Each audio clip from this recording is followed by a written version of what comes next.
அனைவருக்கும் வணக்கம். இன்றைக்கி இந்த வீடியோவில் என்ன பார்க்க போகிறோம் அப்படின்னா, மேல்நிலை 2ஆம் ஆண்டு தமிழ் இயல் 6ல் மொழியை ஆள்வோம் மொழியோடு விளையாடு பகுதியில் இருக்கக்கூடிய வினாக்களுக்கான விடைகளை பார்க்கலாம். இங்கே பாருங்கள், மொழியை ஆள்வோம் பகுதி கொடுத்துருக்காங்க. ஏற்கனவே நம்ம பலவுள் தெரிக, குருவினா, சிறுவினா, நெடுவினாக்கான விடைகள் போட்டிருக்கோம். நம்மளோட சேனல் பிளேலிஸ்ட்டில் போய் அதற்கான விடைகளை பார்த்துக்குங்க. இங்கே டிஸ்கிரிப்ஷன் பாக்ஸில் லிங்க் கொடுத்துருக்கேன், பார்த்துக்குங்க. இப்போ மொழியை ஆள்வோம் இருக்குது. மொழியை ஆள்வோம்னா நம்மளுக்கு சான்றோர் சித்திரமில் மா ராசமாணிக்கனார் இவரை பற்றி நம்மளுக்கு கொடுத்துருக்காங்க. இவரோட காலம் எந்த வருடங்கள் அப்படின்னு கொடுத்துருக்காங்க. இதில் இவரை பற்றி இங்கே கொடுத்துருக்காங்க. இது ஒவ்வொன்றா நீங்கள் படிச்சுக்குங்க. படிச்சிங்கன்னா இதிலிருந்து கேள்விகள் அந்த பத்தியிலேருந்து கேள்விகள் கேட்கலாம். இந்த கேள்விகளுக்கான விடை இந்த பத்தியிலே இருக்கும். சரியா? இப்போ நம்ம பார்த்தோம் அப்படின்னா, தமிழாக்கம் தருக கேட்டிருக்காங்க. அதாவது ஆங்கிலத்தில் நம்மளுக்கு கொடுத்துருக்காங்க. ஒரு 7 வரிகள் ஆங்கிலத்தில் கொடுத்துருக்காங்க. இதை தமிழில் மொழிபெயர்த்து நம்ம எழுதணும். எப்படி எழுதுறதுன்னு பார்க்கலாம். அதாவது இங்கே பாருங்கள், இந்த மாதிரி எழுதிக்கலாம். இந்தியாவின் பண்பாட்டு தலைநகரம் என அழைக்கப்படும். அதாவது கல்ச்சுரல் கேபிட்டல் அப்படின்னா என்னது? பண்பாட்டு தலைநகரம் நம்ம சொல்லலாம். இந்தியாவின் பண்பாட்டு தலைநகரம் என அழைக்கப்படும் தமிழ்நாடு அதனுடைய வியப்புக்குரிய கோவில்களாலும் கலைநயமிக்க நவமணிகளாலும் புகழ்பெற்றது. அதாவது ஆர்கிடெக்சுரல் ஜேம்ஸ்னா என்னது? நவமணிகள், கலைநயமிக்க நவமணிகள். சரியா? மார்வலஸ்னால் வியப்புக்குரிய. இந்த மாதிரி நம்ம ஆங்கிலத்தில் இருக்கும், தமிழில் மொழிபெயர்த்து இந்த மாதிரி எழுதணும். அடுத்து பாருங்கள், தமிழகம் இத்தகைய முதன்மை பெற்று திகழ காரணம் பண்டைய சோழர் ஆட்சியில் தஞ்சாவூரில் தோன்றி வளர்ந்த வண்ண ஓவிய கலையாகும். அப்பகுதியில் உள்ள தெய்வ உருவங்களை அழகுமிக்க ஓவியங்களாக்கி தருவதே இப்பழமை மிக்க கலை வடிவமாகும். ஓவியங்களில் உள்ள தெய்வ உருவங்களின் உடல் முழுவதும் கண்ணாடி துண்டுகளாலும் முத்துகளாலும் செயற்கை கற்களாலும் தங்கத்தினாலும் கண்கவர் வண்ணங்களாலும் அழகுபடுத்தப்பட்டன. நவீன கால தஞ்சாவூர் ஓவியங்கள் மனித உருவங்களை, விலங்குகளை, பூக்களுடைய உருவங்களை, பறவைகளை வெளிப்படுத்தவனவாக கலை வடிவம் பெற்றுள்ளன. இந்த மாதிரி நம்ம விடை எழுதிக்கலாம். அடுத்து பாருங்கள், மரபு சொற்களை தொடரில் அமைத்து எழுதுக. அதாவது இங்கே 5 மரபு சொற்கள் கொடுத்துருக்காங்க. ஆற அமர, ஆணி அடித்தார் போல, அகலக்கால், வழி வழியாக, கண் துடைப்பு. இந்த 5 மரபு சொற்கள். இந்த 5 மரபு சொற்களை நம்ம தொடராக அமைத்து எழுதணும். நீங்கள் சொந்தமாகவே முயற்சி பண்ணி எழுதலாம். நான் விடை கொடுத்துருக்கேன், பாருங்கள். அதாவது ஆற அமர அப்படின்னா, எதையும் செய்யும் முன் ஆற அமர யோசித்து ஒரு முடிவுக்கு வர வேண்டும், யோசித்து செய்ய வேண்டும். இந்த மாதிரி எப்படி வேணாலும் நம்ம எழுதிக்கலாம். ஆணி அடித்தார் போல் அப்படின்னா என்னது? எங்கள் தமிழாசிரியர் நடத்திய இலக்கணம் என் மனதில் ஆணி அடித்தார் போல பதிந்தது. அடுத்து அகலக்கால், பின்வரும் விளைவுகளை யோசிக்காமல் அகலக்கால் வைத்தால் துன்பம் நேரிடும். வழி வழியாக, எங்கள் குடும்பம் வழி வழியாக விவசாயம் செய்து வருகிறது. இந்த மாதிரி எழுதலாம். அடுத்து கண் துடைப்பு, நேற்று தனியார் நிறுவனத்தில் நடந்த நேர்காணல் வெறும் கண் துடைப்பு என்று நண்பர்கள் கூறினார்கள். அடுத்து பாருங்கள், உங்கள் கனவு ஆசிரியர் குறித்து கட்டுரை எழுதுக. இது நீங்களாக கூட எழுதலாம். உங்களோட கனவு ஆசிரியர் எப்படி இருக்கணும் அப்படிங்கிறத ஒரு முன்னுரை போட்டு அதுக்கு தலைப்பு போட்டு முடிவுரை, சரியா, இதெல்லாம் எழுதலாம். நான் ஒரு விடை கொடுக்குறேன், பாருங்கள். நான் பொதுவாக கொடுத்துருக்கேன். இந்த மாதிரி நம்ம எழுதலாம். உங்கள் கனவு ஆசிரியர் எப்படி இருக்கணும் அப்படிங்கிறத ஒரு பொதுவாக கொடுத்துருக்கேன். முன்னுரை இந்த மாதிரி போட்டுக்கலாம். அடுத்து மாதா பிதா குரு தெய்வம் என்பார்கள். தாய் தந்தைக்கு அடுத்த இடத்தில் இருப்பவர் ஆசிரியர். அத்தகைய ஆசிரியர் எப்படி இருக்க வேண்டும் என்ற கனவு எல்லோரிடமும் இருக்கும். எனது கனவு ஆசிரியர் எப்படி இருக்க வேண்டும் என்பதை இங்கு காண்போம். இந்த மாதிரி முன்னுரை எழுதிக்கலாம். முன்மாதிரி, அதாவது ஆசிரியர் எப்படி முன்மாதிரியாக இருக்க வேண்டும், உங்களோட கனவு ஆசிரியர் எப்படி இருக்க வேண்டுங்கிறத இதில் நீங்கள் எழுதிக்கலாம். ஆசிரியர் என்பவர் மாணவர்களுக்கும் பெற்றோர்களுக்கும் முன்மாதிரியாக திகழ வேண்டும். எல்லா மாணவர்களையும் சமமாக நடத்த வேண்டும். ஏற்றத்தாழ்வுகள் பார்க்கக்கூடாது. நன்கு படிக்கும் மாணவர்கள் படிக்காத மாணவர்கள் என்று பாகுபாடு பார்க்காமல் இருக்க வேண்டும். மற்றவர்கள் அவரை பார்த்து நல்ல பழக்கங்களை பின்பற்றும் வகையில் இருக்க வேண்டும். இந்த மாதிரி எழுதிக்கலாம். அடுத்து அன்புள்ளம், ஆசிரியர் நன்றாக படிக்கின்ற மாணவர்கள் மீது காட்டும் அக்கறையினை விட மெல்லமாக கற்கும் மாணவர்கள் மீது அதிகமான அக்கறை காட்ட வேண்டும். தவறு செய்யும் மாணவர்களை திருத்துவது பெற்றோரை தாண்டி ஆசிரியரால் மட்டுமே முடியும் என்பது எனது நம்பிக்கை. ஆசிரியரின் கண்டிப்பை விட அன்பினால் மாணவனை திருத்திவிட முடியும். அடுத்து ஆசிரியர் ஒரு நூலகம். ஆசிரியர் என்பவர் ஒரு நூலகத்தை போன்றவர். அவரிடமிருந்து ஏராளமான செய்திகளை மாணவர்கள் தெரிந்து கொள்ள முடியும். ஆசிரியர் மாணவர்களுக்கு பொது அறிவு தகவல்களை வழங்கும் பொழுது மாணவர்கள் தற்போதைய சூழ்நிலையை புரிந்து கொள்ள அது ஏதுவாக இருக்கும். போட்டித் தேர்வுகள் பற்றியும் அரசியல், பொருளாதாரம், வணிகம் போன்றவற்றை மாணவர்களுக்கு கூறும் பொழுது படித்து முடித்து வெளியில் செல்ல இருக்கும் மாணவர்கள் தங்களை எப்படி தயார்படுத்திக் கொள்ளலாம் என்பதை முன்கூட்டியே முடிவு செய்து கொள்ள முடியும். அடுத்து பாடம் போதித்தல். ஒரு வகுப்பை மகிழ்ச்சியுடன் கொண்டு செல்வது ஆசிரியர் கையில்தான் உள்ளது. ஒரு பாடத்தை மாணவர்களுக்கு நடத்தும் விதத்தில்தான் ஆசிரியர்களை மாணவர்களுக்கு பிடிக்கிறது. பாடப்பகுதியில் இருக்கும் கருத்துக்கள் அனைத்தையும் நம் கண் முன்னே கொண்டு வரும் ஆசிரியர் மாணவர்களிடம் நல்லாசிரியர் என்ற விருதினை பெறுகின்றார். வகுப்பறையை சரியாக உபயோகிக்கும் ஆசிரியரின் பாடத்தில் நிச்சயமாக மாணவர்கள் அதிக மதிப்பெண்கள் பெறுவார்கள். ஆகையால் ஆசிரியர் மாணவர்கள் ஆர்வத்திற்கு தகுந்தாற்போல் பாடங்களை நடத்த வேண்டும். மாணவர்கள் கேட்கும் சந்தேகங்களை உடனுக்குடன் நிவர்த்தி செய்தல் வேண்டும். எத்தனை முறை கேட்டாலும் முகம் சுளிக்காமல் சொல்லித்தர வேண்டும். அடுத்து ஊக்கப்படுத்துதல். மாணவர்களிடம் மாணவர்களிடம்னு எழுதிக்கிங்க, சரியா? இல்லை. மாணவர்களிடம் ஒரு தோழனாக இருந்து ஊக்கப்படுத்தி வழிநடத்த வேண்டும். ஒரு மாணவன் பாடத்திலோ அல்லது ஒரு போட்டியிலோ தோல்வி அடையும் பொழுது அவனுக்கு தன்னுடைய வார்த்தைகளால் தன்னம்பிக்கை கொடுத்து வெற்றி பெற வைப்பவராக ஆசிரியர் இருக்க வேண்டும். ஒவ்வொரு மாணவனின் வெற்றியின் பின்னால் நிச்சயம் ஒரு நல்ல ஆசிரியர் இருக்கின்றார். நல்ல ஆசிரியரின் வழிகாட்டுதல் இருந்தால் மாணவர்கள் எத்தகைய சாதனையையும் நிகழ்த்தி காட்ட முடியும். முடிவுரை. இறுதியாக, ஒரு ஆசிரியர் என்பவர் மாணவர்களுக்கு போதிக்கும் பொழுது தாயாகவும், தவறு செய்யும் பொழுது தந்தையாகவும், தோல்வி ஏற்படும் பொழுது நண்பனாகவும் இருந்து வழிநடத்த வேண்டும். வருங்கால சமுதாயம் என்பது மாணவர்கள்தான். அந்த சமுதாயம் எப்படி இருக்க வேண்டும் என்பது ஆசிரியர்கள் கையில்தான் உள்ளது. அதை உணர்ந்து செயல்படும் ஆசிரியர் தான் என் கனவு ஆசிரியர். இந்த மாதிரி பொதுவாக எழுதுறதுனாலும் எழுதிக்கலாம். இல்லை உங்களோட கனவு ஆசிரியர் யாராவது இருப்பாங்க, அவங்கள பற்றி நீங்கள் எழுதுறதுனாலும் முன்னுரை முடிவுரை போட்டு தலைப்பு எழுதிக்கலாம். அதுக்கு ஒரு மாடல் கொடுக்குறேன் பாருங்கள். இந்த மாதிரி என் கனவு ஆசிரியர்னு போட்டு உங்களுக்கு யாராவது ஒரு ஆசிரியர் பிடிச்சிருக்கான், அவரை ஃபாலோ பண்ணலாம். அவங்களோட இது உங்களுக்கு பிடிச்சிருக்கலாம், அவங்கள பின்பற்றலாம். அப்படி சந்தித்த ஆசிரியர்கள் அவங்க வாழ்நாளில் என்னென்ன நடந்துச்சு, அவர் எப்படிப்பட்டவர் அப்படிங்கிறத இந்த மாதிரி நீங்கள் எழுதலாம். அது ஒரு மாதிரி கொடுத்துருக்கு. இதுவும் விடை எழுதினாலும் சரிதான், சரியா? இது தனிப்பட்டது எழுது. நான் சொன்னது பொதுமையான முதல்ல சொன்ன விடை இது தனியாக உங்களுக்கு பிடித்த ஆசிரியரை பற்றி எழுதுறது, சரியா? அடுத்து தொடரில் இடம்பெற்றுள்ள மரபு பிழைகளை நீக்கி எழுதுகன்றிருக்கு. அதாவது வாழைக்காட்டில் குயில்கள் அலறிக்கொண்டும் காகங்கள் கூவிக்கொண்டும் இருந்தனன்றிருக்கு.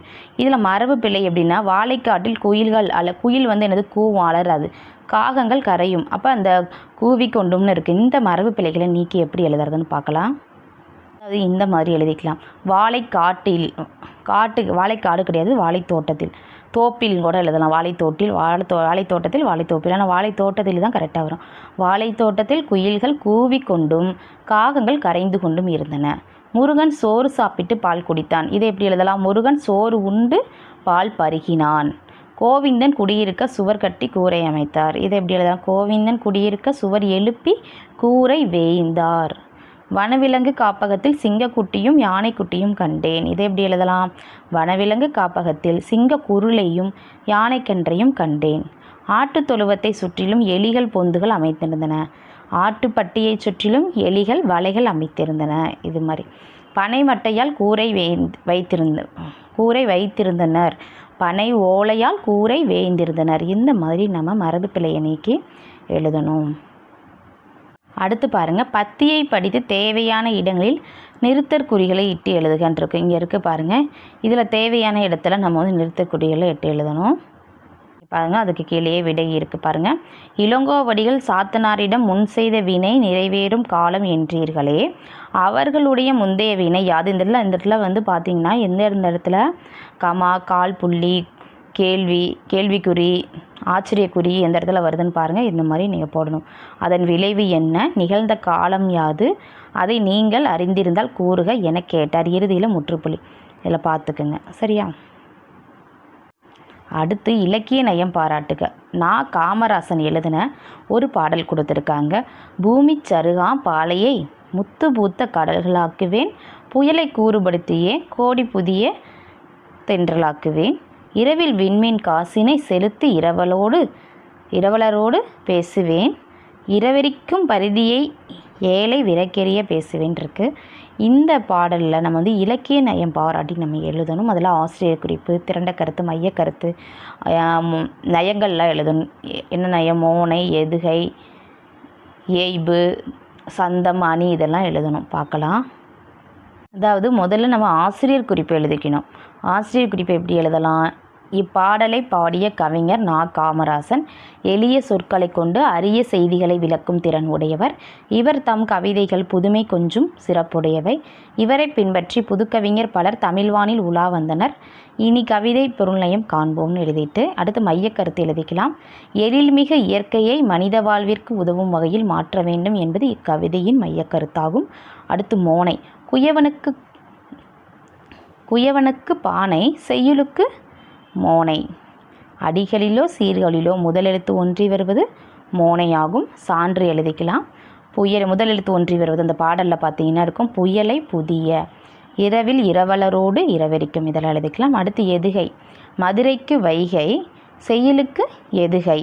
அடிகளிலோ சீர்களிலோ இரண்டாம் எழுத்து ஒன்றி வருவது எதுகை. சான்று. இரண்டாம் எழுத்து ஒன்றி வருவது என்ன? இரவில் இரவலரோடு இரவெரிக்கும்.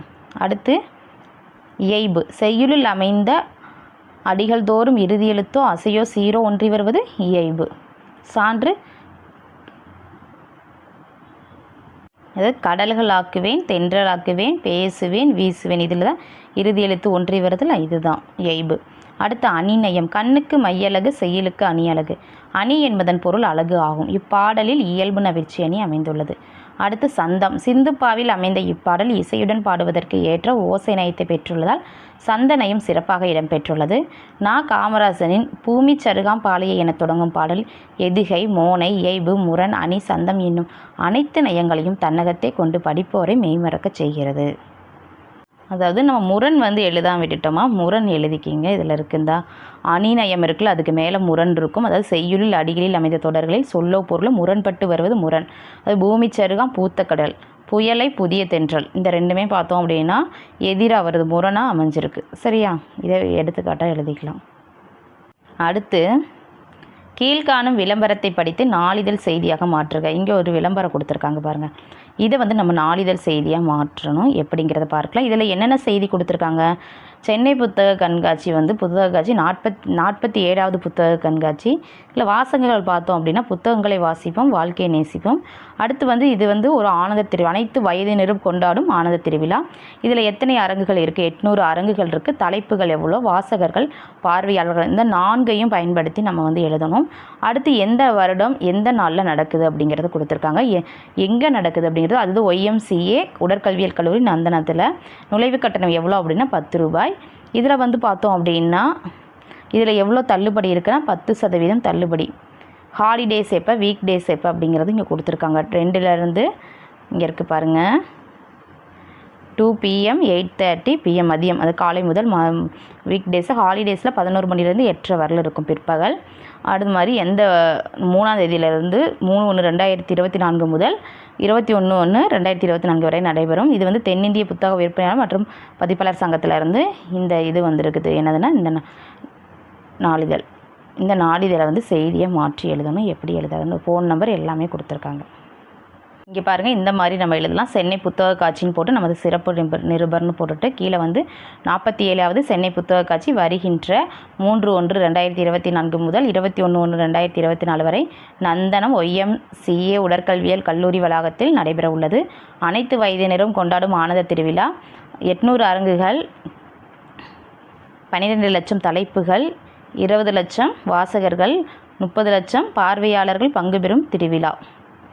இதை எழுதிட்டு அடுத்து நுழைவு கட்டணம் ரூபாய் 10 மட்டுமே. நீங்கள் வாங்கும் புத்தகத்திற்கு 10% சிறப்பு தள்ளுபடி உண்டு. வாருங்கள், புத்தகங்களை வாசிப்போம், வாழ்க்கையை நேசிப்போம் அப்படிங்கிறது இந்த மாதிரி நம்ம நாளிதழ் சரியாக வெளியிடலாம். இதில் வந்து அங்கே வந்து இது கொடுத்துருக்காங்க, மொபைல் நம்பர் கூட கொடுத்துருக்காங்க நம்மளுக்கு வந்து, அது கூட நீங்கள் சேர்த்து கூட எழுதிக்கலாம். சரியா? இந்த செய்தி கூட சேர்த்து எழுதிக்கலாம். இங்கே கீழே ஃபோன் நம்பர் கொடுத்துருக்காங்களே, இதை கூட நீங்கள் எழுதிக்கலாம். தொடர்பு கொள்ள வேண்டிய எண் அப்படின்னு கூட போட்டு எழுதிடலாம். வேறு என்ன நம்ம எழுதாமல் விட்டுட்டோம் அப்படின்னா அதில் வந்து நம்ம ஆட்குறிப்பு ஒரு மாடல் தான் கொடுத்துருக்கேன், நீங்களாக சொந்தமாக கூட எழுதிடலாம். இது எங்கேருந்து வெளியிடுறாங்க அப்படிங்கிறத கூட தென்னிந்திய புத்தக விற்பனை மற்றும் பதிப்பாளர் சங்கம் நாளிதழில் வந்திருக்குது அப்படிங்கிறத அது கூட தேவையில்லை, இது மட்டும் எழுதினா போதும். அடுத்து பாருங்கள், எண்ணங்களை எழுத்தாக்க கொடுத்துருக்காங்க. இதில் பாருங்கள், இந்த படத்தை என்ன கொடுத்துருக்காங்கன்னு நல்லா அப்சர்வ் பண்ணி நல்லா கூர்ந்து கவனிச்சுட்டு நீங்களாக என்ன பண்ணலாம், இந்த உங்களுக்கு என்ன எண்ணங்கள் தோற்றுது இந்த படத்தை பார்த்தா அப்படிங்கிறத ஒரு கவிதையாக நீங்கள் ஒரு 5 வரிகள் 6 வரிகள் எழுதலாம். ஒரு 6 வரிகள் எழுதினா போதும். இருந்தாலும் நான் விடை கொடுக்குறேன் பாருங்கள். 2 கொடுத்துருக்கேன். அதாவது கற்பிக்கும் ஆசிரியரின் கருத்தான பாடங்களை கவனமாய் கற்றுக்கொள், காலையும் மாலையும் மகிழ்ந்து விளையாடு, உடலை பலமாக்கு, உள்ளத்தை தூய்மையாக்கு, நூலகம் சென்றால் மண்ணுலகு வசமாகும், நூல்களை வாசித்தால் மனிதர்கள் மாணிக்கமாகலாம், நித்தமும் பாடு, தொலைக்காட்சி பாரு, செய்திகளை உள்வாங்க, பெற்றோரை மதித்தால் பேரின்பம் கிட்டும். நீங்களாக சொந்தமாக முயற்சி பண்ணி கூட எழுதலாம். அடுத்து மொழியோடு விளையாடு பகுதியில் நம்மளுக்கு படித்து பார்த்து படைக்க அப்படிங்கிறத நம்மளுக்கு பூரணி அவங்க எழுதியிருக்காங்க. இதை நல்லா வாசிச்சுக்கோங்க. அடுத்து உங்கள் பகுதியில் உள்ள தொழிலாளர்கள் பற்றிய நாட்டுப்புற பாடல்களை தொகுத்து வகுப்பறையில் பகிர்ந்து கொள்ளுங்கள் சொல்லியிருக்காங்க. அதாவது உங்கள் பகுதியில் தொழிலாளர்கள் இருப்பாங்க, அவங்க நாட்டுப்புற பாடல்கள் தொகுத்து நீங்கள் வகுப்பறையில் சொல்லிக்கலாம், அவங்கள பற்றிய நாட்டுப்புற பாடல்கள். அடுத்து நிற்க அதற்கு கொடுத்துருக்காங்க. பொது சொத்துக்களை பாதுகாக்கவும் பராமரிக்கவும் நீர் செய்ய வேண்டிய பணிகளை பட்டியலிடுக. அதாவது நீங்கள் என்ன பொது சொத்துக்களை பாதுகாக்கிறதுக்கு அவற்றை பாதுகாக்கும் முறைகள், அதாவது அரசு பேருந்து, வழிபாட்டு தலங்கள், பள்ளிக்கூடங்கள், மருத்துவமனைகள் இவற்றை பாதுகாக்கும் முறைகளை இந்த இதில் எழுதணும். அதாவது நம்முடைய வீட்டின் மீதும் நமக்கும் இருக்கும் பொறுப்பினை போலவே பொது சொத்துக்களின் மீது நமக்கும் பொறுப்பும் கடமையும் உண்டு. எவையெல்லாம் பொது சொத்துக்களை என பட்டியலிட்டு அவற்றை பாதுகாக்கும் வழிமுறைகளை கூறுக. இதை எப்படி எழுதலாம் அப்படிங்கிறது இங்கே நானே கொடுத்துருக்கேன் பாருங்கள். அரசு பேருந்து என்ன பண்ணலாம், கல்லெறிந்து உடைக்கக்கூடாது, அதனால் இழப்பு நமக்கே. வழிபாட்டு தலங்கள் எப்படின்னா புனிதம் காக்கப்பட வேண்டும், மாசுபடுத்தக்கூடாது, சமய நல்லிணக்கத்தை வளர்க்க வேண்டும். பள்ளிக்கூடங்கள் நம் உறைவிடமும் அறிவு பெறும் இடமா ஆதலால் வகுப்பறையும் பள்ளி சொல்லையும் தூய்மையாக வைக்க வேண்டும். மருத்துவமனைகள் கழிப்பிட தூய்மை தேவை, மருத்துவ கழிவுகளை கண்ட இடங்களில் கொட்டி வைக்கக்கூடாது, அமைதி காக்க வேண்டும். அடுத்து அறிவை விரிவு செய்ய கொடுத்துருக்காங்க. படிப்போம் பயன்படுத்துவோம்ல, பிஸ்னஸ் மேனேஜ்மெண்ட்னா வணிக வேளாண்மை, மிஷன்னா குறிக்கோள் பயணம், கஸ்டம்ஸ் ஆஃபீஸர்னா சுங்க அதிகாரி, எமோஷன்னா மனவெளிச்சி.